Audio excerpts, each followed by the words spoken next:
사랑합니다. 사순절 특별 새벽 기도회 20번째 날 11일 목요일 새벽을 하나님께 올려드립니다. 주 예수 내가 알기 전 찬송가 90장 함께 부르십니다.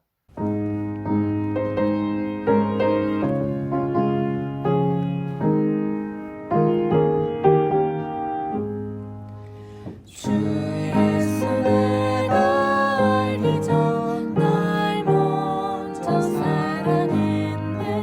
그 크신 사랑 나타나 내 영혼 거듭났네. 주는 맘에 늘 계시고 나 주의 안에 있어. 저 포도나무 같으니 참 좋은 나의 친구.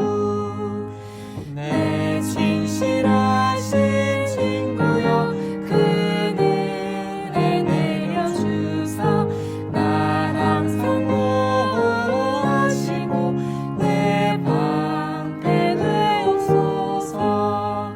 그 풍성한 참 사랑은 네 능히 끊을 소냐.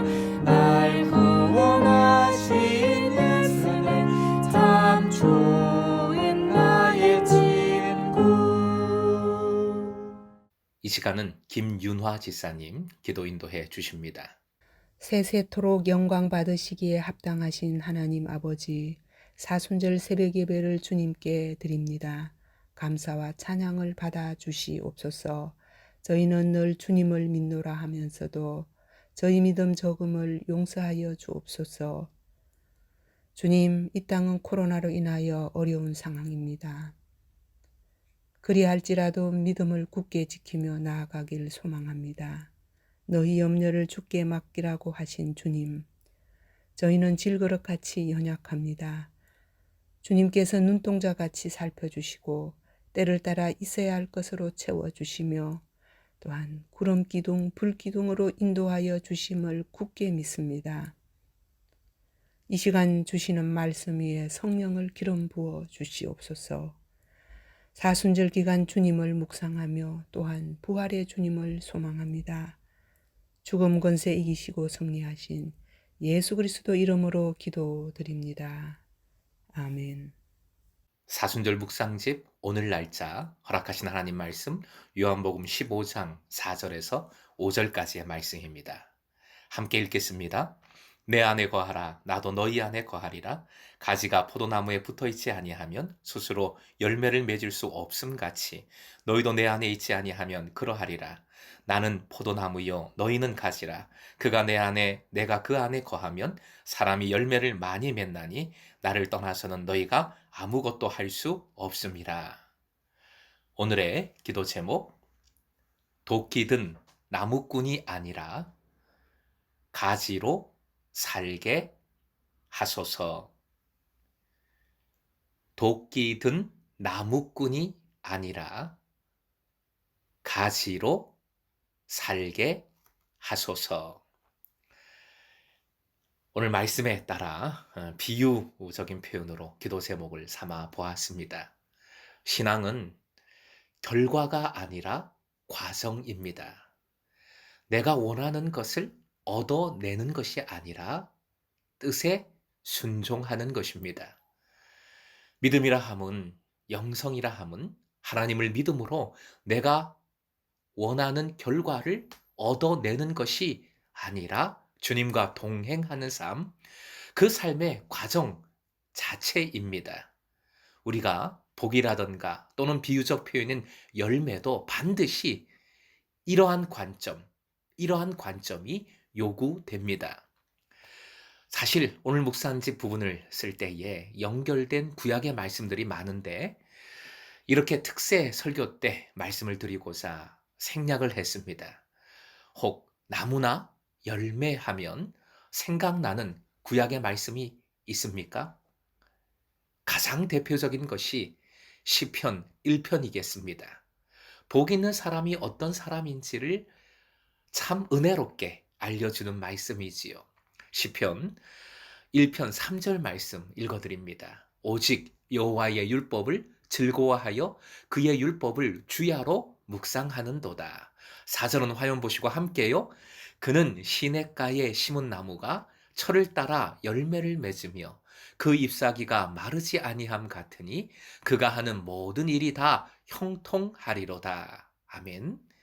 만약에 이 말씀을 세상적인 결과론으로만 읽으면 어떻게 되겠습니까? 말씀을 무지하게 열심히 묵상하면 열매가 가득하고 형통한 삶을 산다고 읽게 됩니다. 말씀은 결국 세상 성공의 보장, 도구인 겁니다. 혹 지금 내게 열매나 형통함이 부족하다면 말씀에 대한 내 노력에 좀 부족함이 있는가 보다. 더 많이 노력을 해야 합니다. 결국 은혜가 아니지요. 복음이 아닙니다. 이런 잘못된 관점은 은혜를 값싼 세상 영광과 바꾸어 버립니다. 시편 1편은 복 있는 사람으로 시작하고 그 다음 시편 2편은 뭐뭐한 사람이 복이 있다로 끝이 납니다. 그래서 이 두 시편은 연결이 되지요. 응답과 화답으로 연결된 말씀입니다. 시편 2편의 마지막 구절은 놀랍게도 이렇게 선포하고 있습니다. 시편 2편 12절 말씀 함께 읽겠습니다. 시작. 그의 아들에게 입맞추라. 그렇지 아니하면 진노하심으로 너희가 길에서 망하리니 그의 진노가 급하심이라. 여호와께 피하는 모든 사람은 다 복이 있도다. 말씀을 묵상한다는 것은 말씀을 알아 말씀대로 살아가는 삶입니다. 예수님은 메시아로서 이 땅에 살아있는 말씀, 생명의 말씀으로 오셨습니다. 시편 2편은 메시아에게 입을 맞추라, 그에게 피하라 명하면서 그것이 복된 일이다 선포합니다. 입을 맞춘다는 것은 엎드려 경배한다는 것, 신하 또는 백성된 자가 왕에게, 임금에게 최대한의 사랑을 표하는 것이지요. 피한다는 것은 주님을 내 구주로 인정하고 신뢰하며 의지한다는 뜻입니다. 결론입니다. 시편 1편에 말씀을 주야로 묵상한다는 것은 시편 2편 입을 맞추고 피하는 것과 같은 의미로서 예수께서 내 안에 거하라 하신 오늘 말씀과 동일한 겁니다. 이는 주님과의 교제를 나누며 동행하는 삶의 과정을 나타내는 말씀입니다. 거함의 원어가 갖는 의미가 바로 함께 사는 것과 같은 친밀한 교제 코이노니아입니다. 시편 1편의 시냇가에 심은 나무라는 표현은 원어상 놀라운 의미가 있지요. 심어진 나무, 심은 나무, 옮겨 심겨진 나무라는 뜻입니다. 그냥 심은 것이 아니라 옮겨 심었다는 뜻입니다. 그리스도로 인하여 우리는 참 포도나무의 가지로 옮겨져서 덧붙여져서 주님과 함께 살아가게 되었으며 주님의 열매를 맺게 된 완전히 새로운 나무, 새로운 존재가 되었다는 말씀입니다.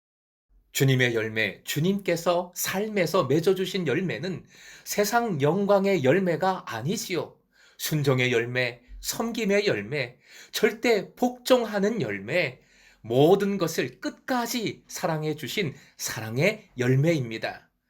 예레미야 선지자는 이를 잘 정리해서 선포해 주었습니다. 예레미야 17장 8절 함께 읽겠습니다. 시작.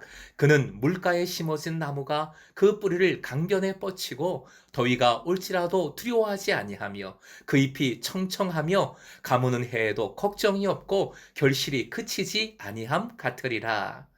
바로 앞에 7절이 중요합니다. 7절도 함께요. 그러나 무릇 여호와를 의지하며 여호와를 의뢰하는 그 사람은 복을 받을 것이라. 주님을 의지하고 의뢰하는 삶, 주님께만 피하는 삶, 주님 안에 거하는 삶, 주님만을 예배하는 삶, 주님과 코이노니아를 나누며 주님의 뜻대로 순종하고 동행하는 삶, 이 과정 자체가 복이고 형통함인 줄 믿으시기 바랍니다. 사랑하는 금성의 제자 여러분, 지금 무슨 일을 하시든 여러분이 이 복된 과정 속에 있기를 소망합니다. 분명한 것은 최후 승리는 이 삶을 살아가는 이의 것이라는 진리입니다. 날선 도끼를 든 나무끈보다 가냘픈 가지가 훨씬 강함을 믿으십시오. 참 포도나무이신 주님이 공급해 주시는 엄청난 양분이 있기 때문입니다. 오늘도 주님과 함께하는 기쁨의 열매를 맺어나가는 행복한 하루가 되시길 주님의 이름으로 축원합니다.